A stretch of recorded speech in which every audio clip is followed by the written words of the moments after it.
you can go, oh, well, haha, AI art, you can see the extra fingers, but it's only gonna get better. Getting better. I can only hope that people watching can appreciate a human performance. Destroy us all! Destroy us all! Everyone goes, oh, they looped that. I go, no, it was me for like 2 minutes going, destroy us all! Imagine like getting a great job as an actor and you're like, whoa, I just got this enormous cool thing, and it comes out and, you know, you get death threats.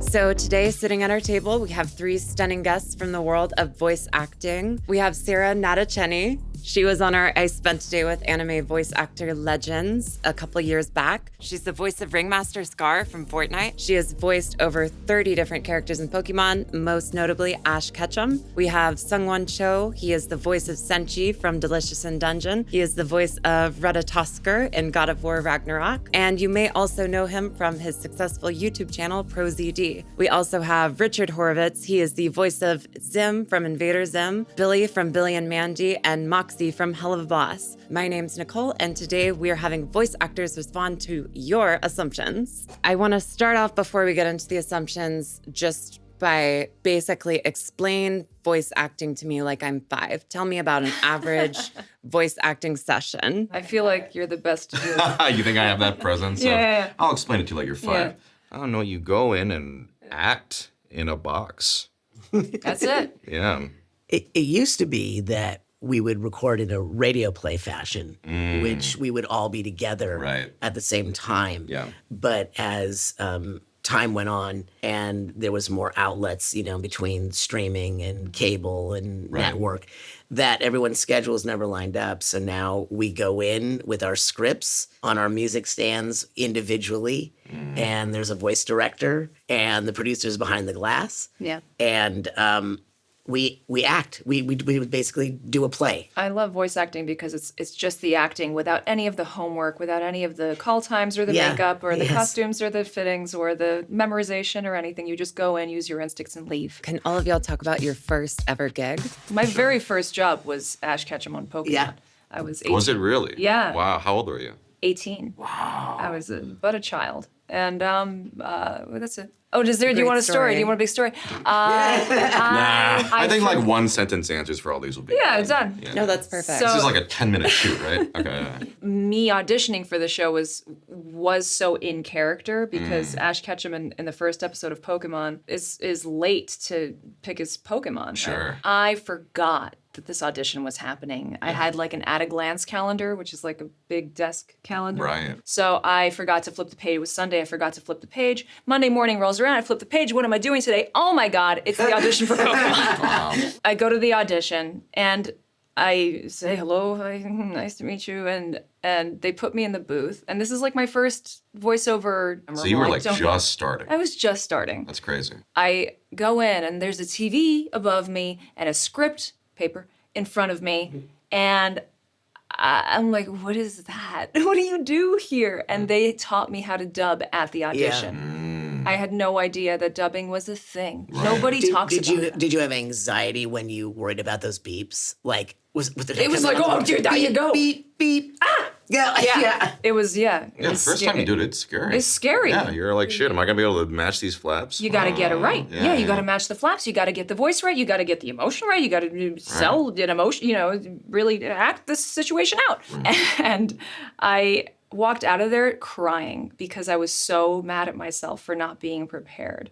And it was a great lesson to me because I'm like, you know what? Sometimes you can think on your feet and you can just kind of wing something and still be great at it. For me, my first one was I got my start like independent video games. So there was a game called Apotheon, and I auditioned for a couple characters, and then ended up booking like the main villain Zeus, because it's like a Greek god sort of. And it was definitely one to cut my teeth on. Like involved a lot of roaring and battle efforts and big speeches. So it was definitely like scary, but it was a good one to get that experience. Back then, I was so green that I got sick doing, because it was just like, all right, now you're getting stabbed in the gut, now you're getting stabbed in the neck, you're just like guttural roars or whatever. And also you've got like like adrenaline going because it's your first job. Right. You want to do your best, so you like sacrifice your body. You don't want to well-being. disappoint. Yeah. Yeah, you don't want to disappoint. But back then, you're like, oh, I don't want to Yeah, get up. lose I want this. to, I want to make sure I don't want them to think I can't do it. I never started out to be a voiceover actor. I started Me out either. as a kid actor. I started Yeah. in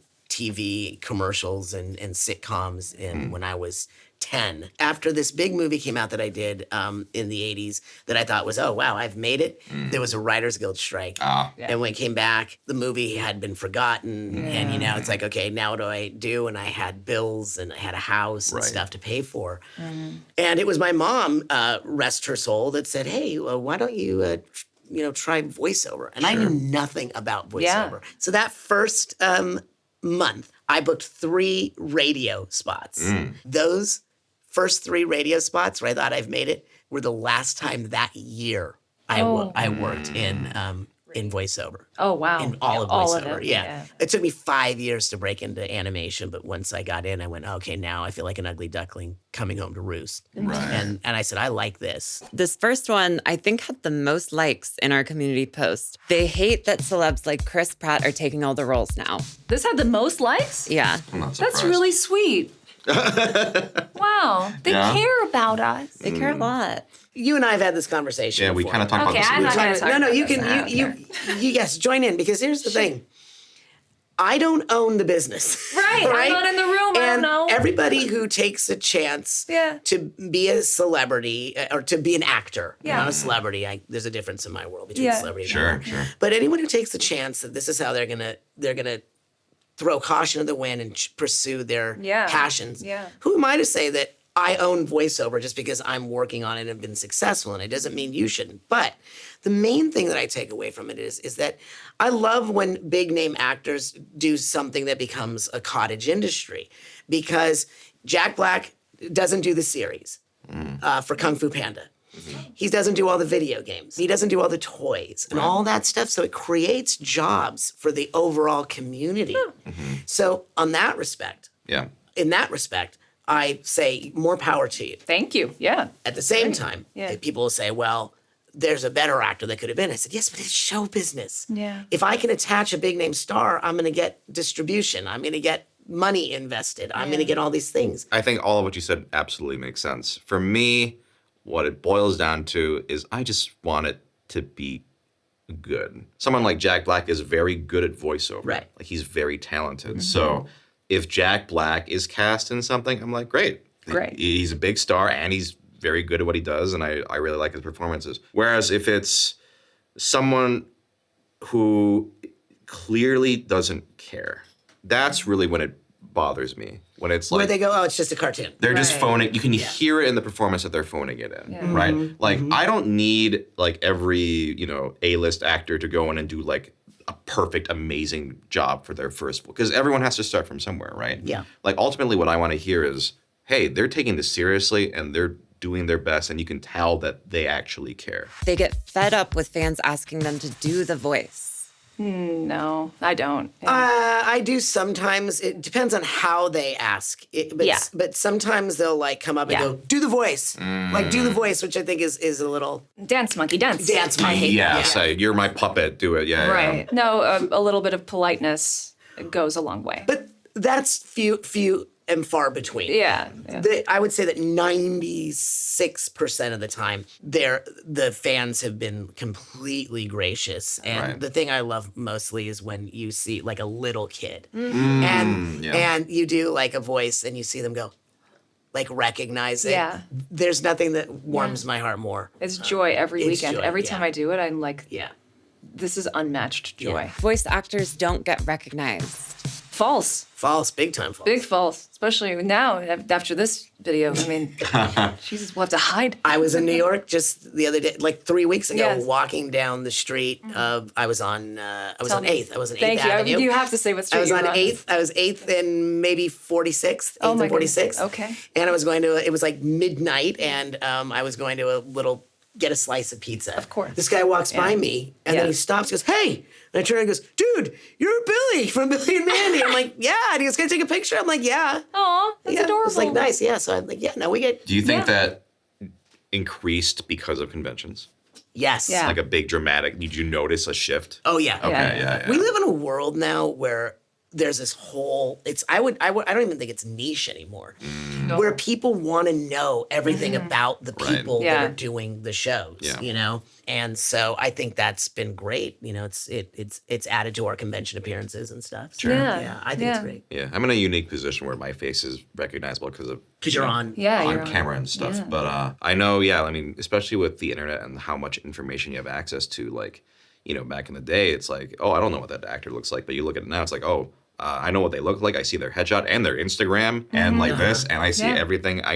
They can know, and maybe it's a little scary. They know a lot about you. Yes. What you look be like. careful. Yeah, you just gotta be careful. But yeah, I imagine for both of you, it's also just as prevalent. You know, just people recognize you. Voice actors have meticulous vocal cord pampering and training procedures to warm up. Actually, someone comes to my house and warms me up. You have a fluffer, a voiceover fluffer. Yes. I just rest as it happens. Do either of you have a? No. Yes. That's the thing. I get asked this all the time, and I'm like, I don't really have a warm up routine. My answer has changed. It's 180'd.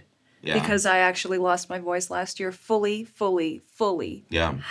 Could not speak. That's never happened I've never even gotten close to it in my entire life. Okay. And I've screamed so I went to an ENT for the first time in my life when that happened. I did like 6 conventions in a row, and I had work during the week. Yeah. Okay. Yeah. And it was all That would do strenuous. it, It was actually the last few episodes of Pokemon. Oh, okay. It was Yeah. during that. And we had to delay. Oh, it's all coming back to me. We had to delay the recordings of the last few episodes of Pokemon because of me. So I lost my voice completely. And after that, I went to another ENT who specializes in voice. And he gave me, it takes like 15 minutes to fully warm up. It's straw phonation. So you put a straw in a bottle of water. I do a bottle. And just go Interesting. and do a bunch of. It's a lot of that. And it really works. I sound different. I didn't do it this morning.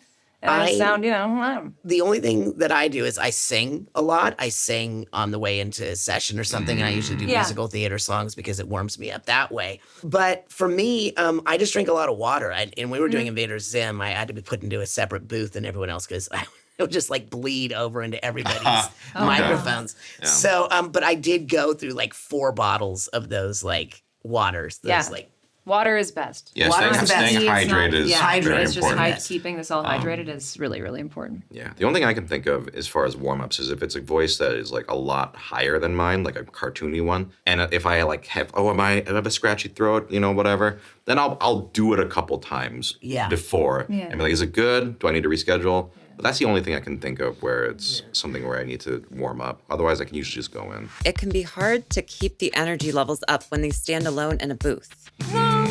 Energy comes from within for me. Yeah, it's not hard for me because I call it entering a secondary reality. If you're stuck in a primary reality where you're concerned with performance more than actually playing pretend, then you might, because you're listening to yourself. Right. When you're listening to yourself, you're trying to direct yourself as you're trying to play. Yeah. And so, you might lose your energy, but if you're playing, like I said earlier, I said it's like we're always we want to be playing like we're on the playground all the time. My whole goal with becoming an actor was that I wanted to be other people. I wanted to empathize and actually become other people and feel what it's like to be other people.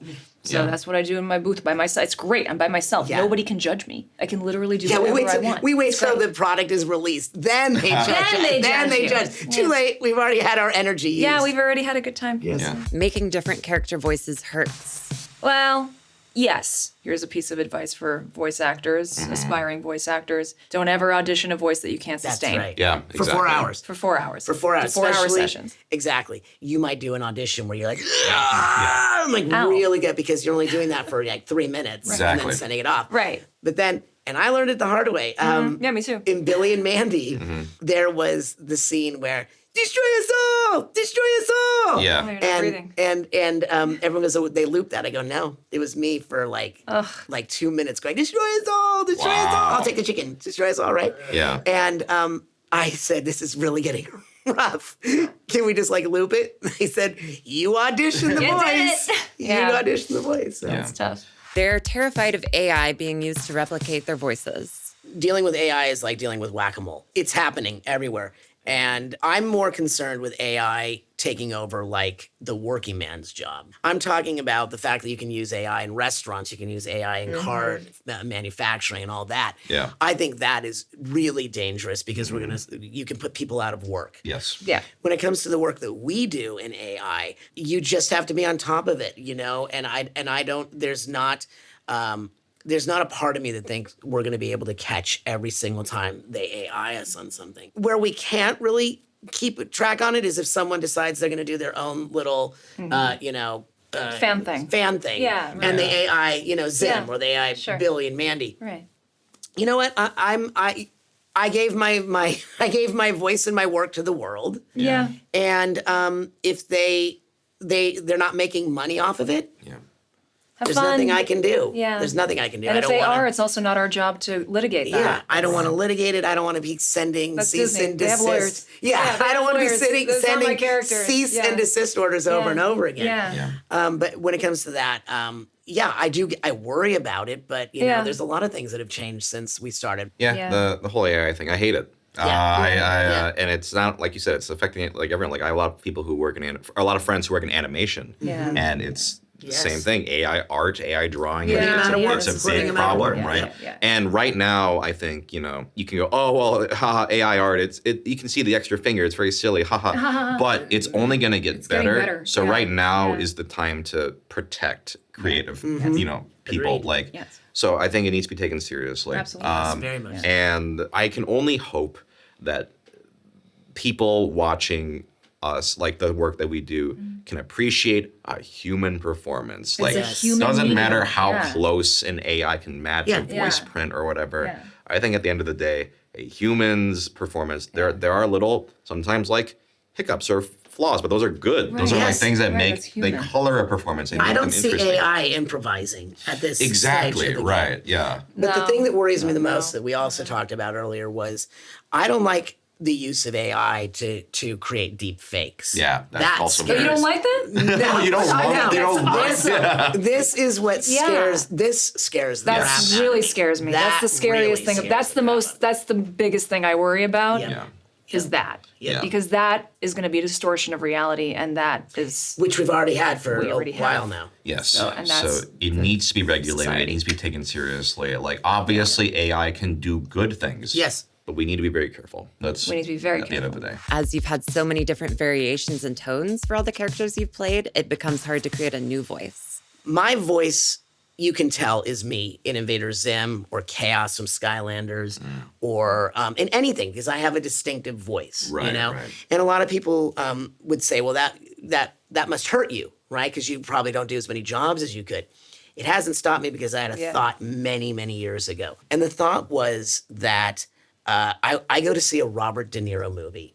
right. And you could argue that Robert De Niro is the same in Goodfellas as he is in Casino, as he is in The Irishman. And yet, Meet the parents. I will Meet the Parents. I will follow him into every story because he makes the story more important than the performance. Yeah. So I knew that going in. I mean, you can tell it's me. I know that I don't have a giant range.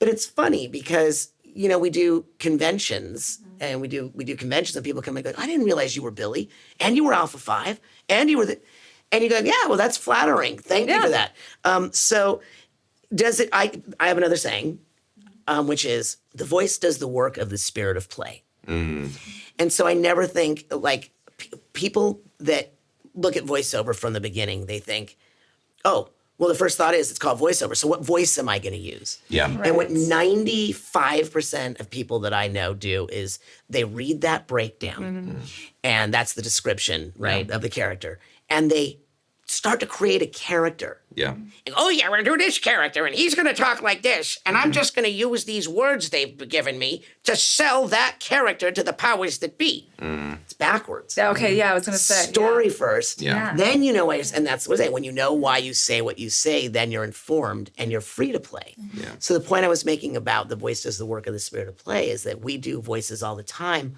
without even thinking about it. Right. We don't see like a little baby and go, now what voice shall I use that lets this baby know I think it's cute? Right. Hello, baby. No, that scared it. Yeah. We automatically go, hi. Yeah, Yeah. aren't you a cutie? If you have Instinctual, a pet, yeah. if you have a pet, Right. it's like, that's a good dog, right? It gets harder to do their iconic voices as they age and their voice changes. No.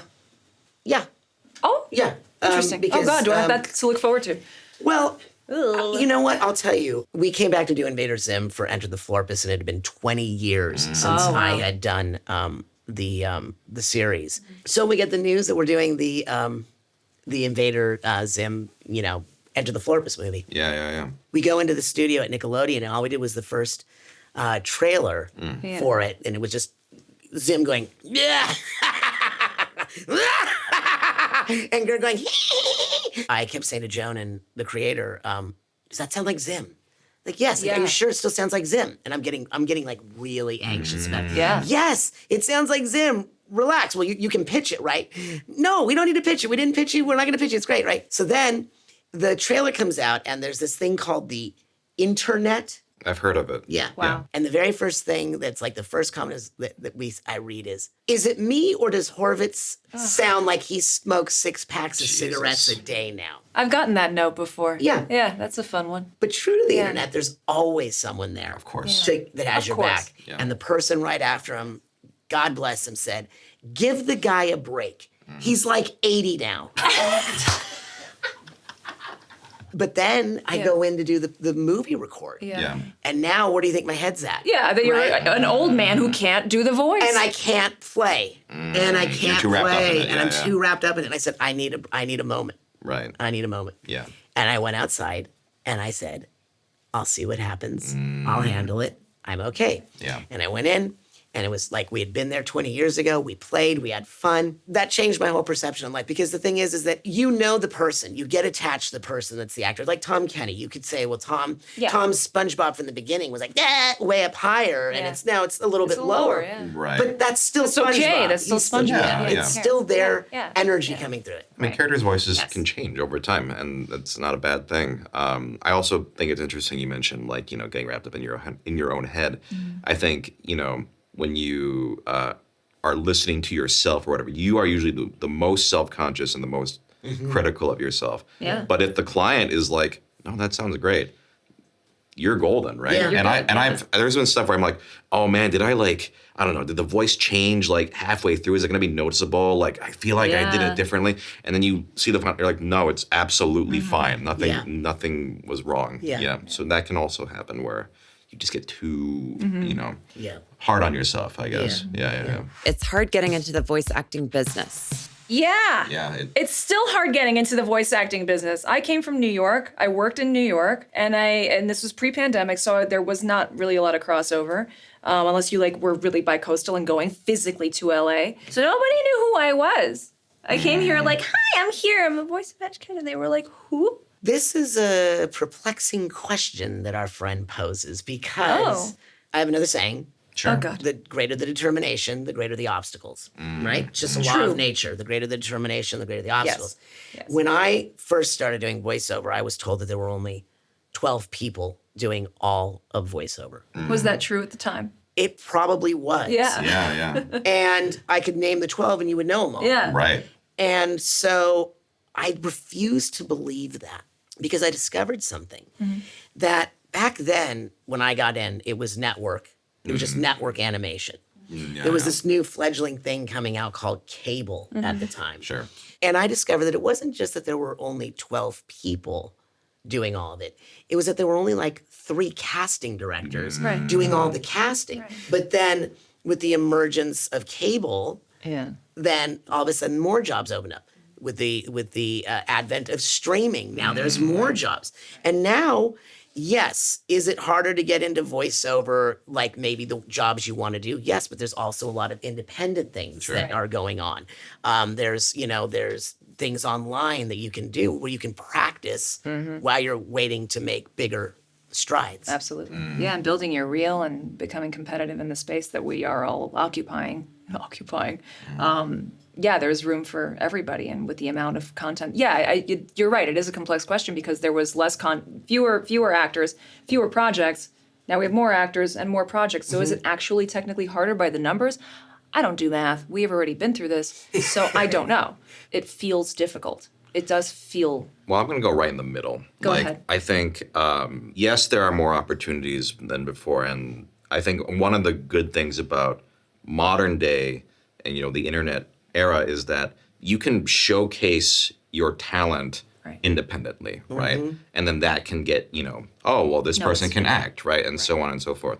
So like before, I imagine, it was kind of who you knew or you just, that kind of thing. And now you can discover more talent, I think, that way. But I always tell people, like, if you're interested in this job, it is extremely difficult to, I guess, like, get your foot in because the competition is steep. Yeah. And to maintain it also. Like, I think if you want to do this job, you have to be, I think, truly dedicated. Because it's not a hobby. It's not a hobby. No. There's no guarantee of success and there's no guarantee of continued success. Right. This next one is a question from SUNGWON, your co-star, Damien Hawes. He wanted us to ask you, do you feel like you have to downplay anything you do online to be taken seriously as a voice actor? Oh, that's interesting. I am stubbornly myself in all aspects of my life. So for me, for those watching who I guess don't know, I do YouTube. And I get asked, like, oh, does it have like an effect on your career? Like, I think a lot of people assume it like helps it, but I have found it is not the case. I have found that a lot of people take you less seriously when they go, oh, you do YouTube videos. Oh, you're like a dumb YouTuber. So I get where he's coming from because I ultimately, for my voiceover work, I take it very seriously, and I try to keep them very separate. And I think honestly, my work speaks for itself. I think it shows like I'm not just doing this, on a whim. Like I was voice acting first, accidentally fell into YouTube. YouTube was never really a passion for me, and it still isn't. It's just kind of this thing that happened. I'm like, all right, I enjoy doing it fine.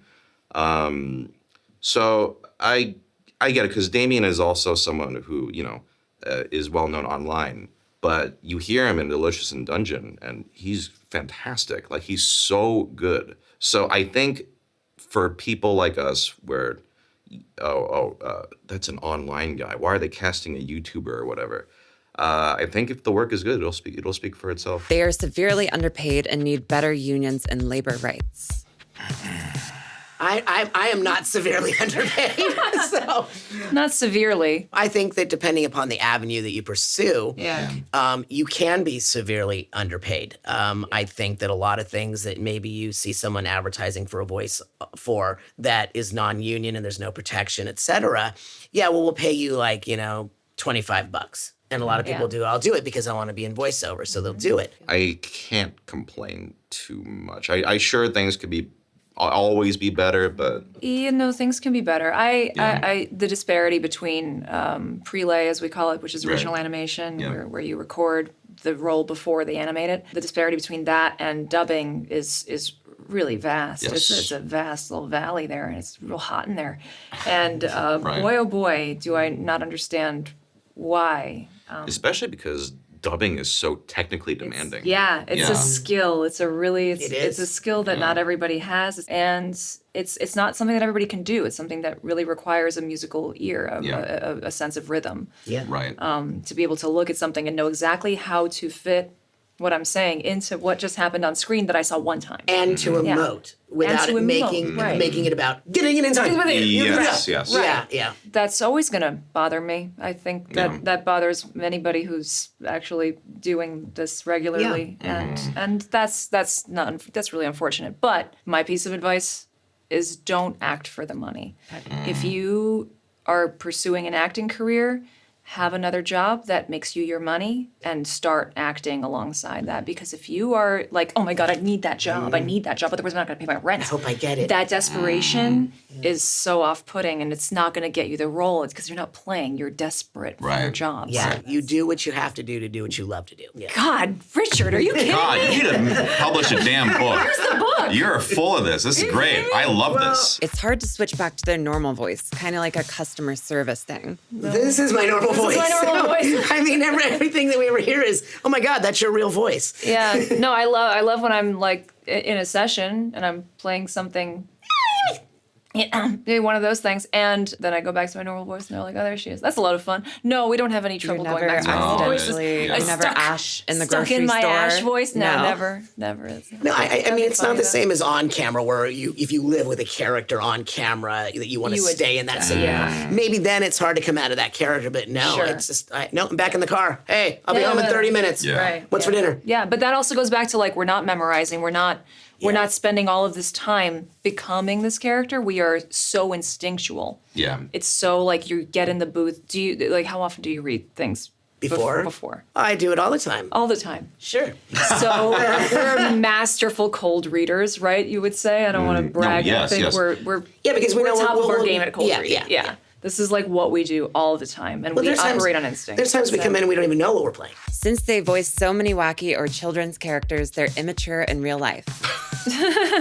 Not me. It didn't take voicing any characters for me to remain as I Immature, was as a yeah. teenager. You don't have to say Yeah. that question. Next. I think we're mature when we need to be, but I like to live in a constant state of play. I just like to live in a I like constant hanging state out. of fun. Yeah. There's nothing better in my life than laughing with friends about stupid things Yeah. over and over again, and we just do it. So Yeah. if you want to call that immature, Okay. so be it. Whatever, Yeah. man. They disagree with the notion that a voice actor should only voice characters of the race that they belong to. I don't disagree. I think that there's been minorities and groups that have been denied access Yes. to jobs Yes. that should have gone to them because it's authentic. Yeah. As I said before, I have a friend who's a casting director, Stephanie Shea. Oh, yeah. So Stephanie Shea has this great thing, and she lays it on the line. She goes, yes. She goes, I direct a lot of Asian American characters, and yes, I know a lot of Caucasians that can do great Asian accents, but they don't bring the life experience. Yeah. They don't bring, when you're dealing with a situation about a family dynamic or something like Right. that you can only know from your own upbringing and yeah. connection to your ethnicity. Mm-hmm. I think that is, I don't think it's ever been stated more beautifully than that. That's correct. I think it's great. Yeah. That is very smart. And I think also kind of like what you were saying, you're just finding more opportunities for actors who haven't been given the chance. Yeah. Because you would hear in the past, we just don't know any actors of that ethnicity. Right. And it's like, yeah, well, they're out there. But look. Yeah, find them. So, like, I think it's been getting better over time. Like a lot of sides now are like open ethnicity for like, okay, we're not going to establish the race of the character. Like anyone can read for it, and that's I think great. I would love to see it more going that way. I think just a lot of people have not. It's been predominantly white set of actors in the past, and now you're getting to see more diversity, and it's good. I've had an interesting journey with it, actually, because early on in my career, I had an agent who, for on-camera work, would only send me, I'm born and raised in New York. Russian is my first language. I had an accent until I was like 7. And I would only get sent out for like the Russian roles. Yeah. And I know this happens to a Latina that I know. This has happened to her too. And Yeah. I'm like, it's shocking that can still happen when we are still in America. Yeah, I totally Yeah. agree. There's 2 points that I want to make. And the first is that I'm half Latino. I'm half That's Latino. right, yeah. But no one knows it because they see Richard Horvitz. So they go, oh, well, no, he's a Jew, Yeah, right? yeah. Well, my mom's family was from Mérida, Mexico, Yeah. and my grandfather was from Cuba, and I speak Spanish, and yet I still won't read for the You won't even read? No, because I don't want anyone thinking, oh, he's not really Latin. I don't want to have to show him my ancestry.com. Yeah. It's like, and also because I don't want to put on my mother's accent for it. It feels fake. Sure. Even though I can speak Spanish fluently. Yeah. Yeah. I don't do it. I just don't read for it because I don't want that conversation. An authentic portrayal Yeah. is a better better portrayal Yeah. than someone playing cliche. They get a lot of backlash if they take a role held previously by another voice actor. Yes, you do. replacing a voice actor is a very major decision. It happened to me in 2006, so it was nascent internet. They lambast the new actor. And then you'll have an army of people who aren't even necessarily involved, but get on board because of the sheer injustice of this new actor, this innocent person being dragged on the internet. Right. They come to their aid. Yeah. There was no army. Right. I was brand new. I was 18 years old. I had nobody. Right. And I had no community because I wasn't a voice actor, and there was no like Facebook group of actors who were, constantly chatting. Right. So it was a very dark time for me. Imagine like getting a great job as an actor, and you're like, whoa, I just got this enormous cool thing. Yeah. And you go in and you're recording, and there's the nerves of like, am I keeping this job? Because it's, they're constantly redirecting you when you're first starting, and you don't have the job until it airs. So I was going through all of that, and they were like, it's gonna air. I'm like, I have this job. How cool. And it comes out. And, you get death threats and you get terrible comments. I got off the internet and I didn't have the friends to be like, no, there's a light at the end of the tunnel. I didn't have that community. So I was very lonely, very awful. Just, ugh. So I became a film editor and I worked for the news at some point, which was fantastically depressing. It was like I was chasing depression. I was just like, give me a reason to feel this bad. Was that in between becoming a funeral director? Yeah, and a morgue person. Morgue person. Bus driver. What is that called? Forensic pathologist. Yes, all of it. I did all of those careers. No, I just became a film editor. I worked on narratives. I worked on comedies. I worked on all kinds of stuff. And then I had an agent who got me into news. And boy, was that tough. Learned a lot about subjects. And I got even more depressed. And that was basically my 20s. And then 2016 happened. And I got, Pokemon Go came out. People became interested in who's the voice of Ash. Right. And I was like, huh? Yeah. Who wants? What do you want? Is this Haversham? You want something? I've been there for 30 years. Yeah. Cigarette hanging out of your mouth. Yeah. And the further away I get from it, the more and the happier. I'm so great now. I'm doing fantastic. Even thinking about this life that I lived is just so freakish to me. Right. Like, how could that have happened? It's so not something I can even really relate to anymore. I started like gaining a following. Right. And people I got a lot of like really nice letters and stuff. I'm Yeah. like, okay, wait a second. Because I've been this role now for 10 years, there are kids who are growing up with me, and now I actually have like my own fans. I share this really for anybody who goes through it now, because there are actors, there are public figures who go through it now, and I see it happen, and I'm just like, and sometimes I do reach out to them and I'm like, hey, like if you need to talk, like I got you. Because there is no reason why this should affect your life at all in any way. Right. There's no reason. Other people's opinion of you is none of your business. The vitriol online can be truly just venomous, and it can extend to, like someone, taking the role, or like, they're recasting a role or whatever. Yeah. Which I think is ridiculous, because it's not the actor's fault. No. Right? I think you brought up a very good sort of point on, you should not let that sort of online hatred affect your you. day-to-day. Like for me, as someone who's kind of, in the internet space, there have been several times where I've had active campaigns harassing me or whatever. Oh my God. Where they all get on at the same time and raid you. Yeah. For a long time, I was like, whatever, whatever, it doesn't bother Yeah. me. But then after a certain point, I was like, it really wears you down. And there was a point where I was like, this is bothering me. And it is actually seeping into my personal life, where I'm seeing all this stuff. So I made a conscious decision, I'm distancing myself. Kind of like what you did, I guess, Yeah. I was like, I need to protect my mental health. Yeah. I'm going to separate myself from this and, just no more. It was kind of like a hard cutoff of I'm not reading this stuff. Yeah. I'm just So I think that's very important, especially if you're going to become an actor. Yeah. Where you might potentially be in a big property, right, with a lot of fans. And listen, like some fans are great, and Yes. No, the vast majority are great. Yeah. But then there's there's the loud vocal minority Yes. who can be very hateful.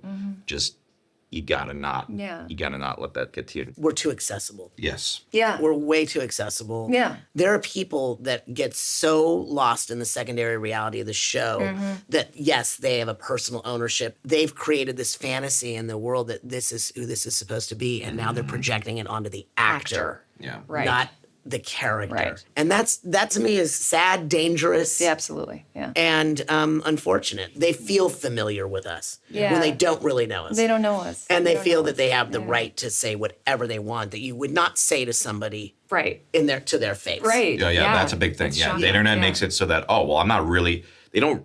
It doesn't feel like a real interaction to them. Yeah. It's harmless, but it's not. We're talking to a real person, Yeah. and they're saying stuff that they would never have the guts to say face to face. Yeah. Right. The actor happens to be the person who has the public profile, and so they immediately go for that person when so much of it can be out of an actor's control. All right, so we have some cartoon characters that our cast and crew has drawn for y'all, but we just want each of y'all to come up with an original character voice for these characters just based off of what you think they'd sound like. Okay. Okay. So let's start. This one actually is from Anthony. So this is the head Yeah. There's with a tongue big sticking out of tongue it. and a long neck and a big yeah. body. Yeah. And it's Yeah. thundery, It is the thundery Hey. lightning. Hey, tail. You have a line for this character to give us? It melts in the rain. It melts in the rain. It melts in the rain. Hey, do you like my tongue? It melts in the rain. Yeah. This Okay. one's from his. I'm a little grasshoppy baby. I like to say hello.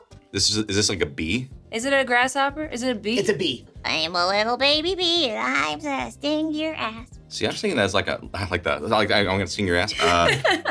I see this like a little mustache on it. So, hey, it's me. I'm just a bee. Oh. I'm a bee and I'm a dad. I'm a bee and I'm a dad. I'm a dad. Yeah. Yeah, here's the thing. Most people think I'm a grasshopper. I'm really a bee. Okay? You see the stripes? This is from our associate producer, Joshua. He's saying it's actually a bed bug. No, Joshua, then draw it like a bed bug without lines. Wait, bedbugs do have lines. They do? They do. I've never seen one in person. of Sure course. you haven't. I keep a little hoard of bedbugs in my pillows. Now I'm a dad who's a bed bug. Yeah. Yeah. Doesn't change my voice. It's still the character. Yeah. Some people think I'm a grasshopper, or some people think I'm a bee. But really, I'm apparently a bed bug. Okay. Oh, and this one is also from Joshua. Give me a line. You got a line? Holy moly cannoli! Okay. I've rolled the bowl. I'm not gonna remember any of that. Remember Okay. that? Okay, great. Holy moly, cannoli! Oh, I've rolled in the. What was it? I rolled in the cannoli. Holy moly! I've rolled myself into a cannoli. All right, that'll be your line. Yeah. Yeah, well, the thing is, I'm rolling right now at this rave. Oh man, it just hit. I think I'm peaking. Holy moly cannoli! Why am I in Among Us? I don't belong here. Ooh, This one is from our creative director, Mike. That's a creative director drawing.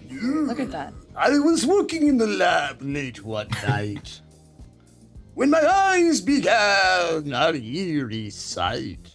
For some reason, I'm getting like, I don't know why this voice popped in my head. Sort of a Werner Herzog kind of voice. Oh, it's his eye, his giant brain. Oh, look at my disgusting fingers. Oh, look at me. There's a lot going. There's Say, a lot oh going my on. God, is that a zit? Oh my God, is that a zit? It's got a little hat too. That it could be hiding a zit under. Yeah. A lot of zit potential on this. Yeah. guy. Yeah. Yeah, well, zit. This is a proactive commercial. Wait, I am a zit. I am a zit, and actually, I can cure your zits too. If you just buy my ointment, it cures the hair on your chins and it cures the hair on your head. And it'll cure the zits that are pussing, and it'll cure the zits That you're under the hat. pussing? Yeah. Oh, wait, I'm pussing. And maybe it's like a Joker mouth. That's him. Oh, this is lovely. This is from our editor, Patrick. Patrick, I'm gonna tell you something. You feeling froggy? Jump, bitch. Yeah, I'm feeling froggy. Yeah, just a guy. I'm froggy. Yeah, he's just kind of. Just kind of a guy. This is my frog, and I'm just gonna jump on your ass. What was it? Feeling froggy? I'm feeling froggy, bitch. You're feeling froggy? Jump, bitch. I'm feeling very froggy. Jump, bitch. This one is from our sound designer, Gareth. Oh my God, this reminds me of. Yeah. Oh my God, Joe Kappa. Oh, yeah. Oh, hey. Hey, welcome to Walmart. If you need any help with anything, you just let me know. I can show you where the bolts are, and the nails, and the hammers, and the screws, and the wing nuts. Hi, welcome to Walmart. My body is just unmanageable for me. It's truly a nightmare to live like this. Welcome to Walmart. I'm having a bad day today. Let me tell you about it. Oh no, my wife left me today, and my other wife left me the other day, and boy, man, I got so many wives, but I don't know where they all went. And today we got some fish fries on sale. I have I have a hard time just not falling over one way or the other. My head weighs 400 pounds. Oh, God. Oh boy. This one's Okay. also from Joshua. Hey, can I have some cat food soda? Y'all ever think about how we're all gonna die one day? That's the line that came to my head when I see this face here. So I'm gonna go with that. It's just to me, it's Transylvanian because that hairline. It has a hairline on its tongue. It kind of looks like hairline is- fangs. Yeah. Yes, I have a hairline on my tongue. Cat food soda. Hey, down here. Down here. The one with the fangs? Yeah. I'm gonna bite your ankles, and then I'm gonna suck your blood, and, well, let's just say we're going together. Okay, bye-bye. Oh, this one's from me. Great. Wow. Well done. Hey, how do I look?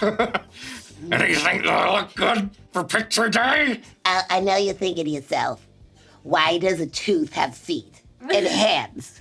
But, I'm very wise. I guess that makes me a wisdom tooth, because I learned to walk and I have a tail. You like my necklace? I think it's beautiful. There's a lot of details on here. A lot of it's really great. details. There's so much. I haven't had a boyfriend in 30 years.